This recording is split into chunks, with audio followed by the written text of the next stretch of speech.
buhay.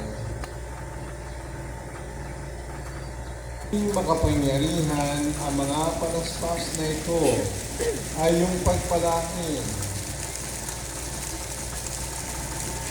at pabanalin upang sa masaya naming pagbubunyi sa Mesiyas na aming Hari, siya'y aming masundan at sa pamagitan niya'y aming sapitin ang hindi magmamaling na lungsod ng Jerusalem na kanyang pinaghaharian.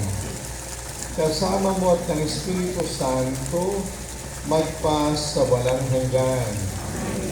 Mamaya po,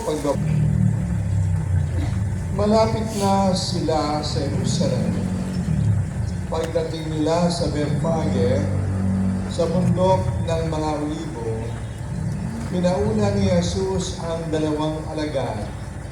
Sinabi niya sa kanila, "Pumunta kayo sa susunod na nayo. Makikita ninyo roon ang isang inahing asno na nakatali, kasama ang kanyang bisiro. Halaga ninyo at dalhin dito. Kapag may sumita sa inyo, sabihin ninyong kailangan ng Panginoon at hindi na titibuyo." Nangyari ito upang matupad ang sinabi ng propeta. Sabihin ninyo sa lungsod ng Siyon, "Masdan mo, dumarating ang iyong hari. Siya'y mapagpakumbaba, nakasakay sa isang asno, sa isang bisiro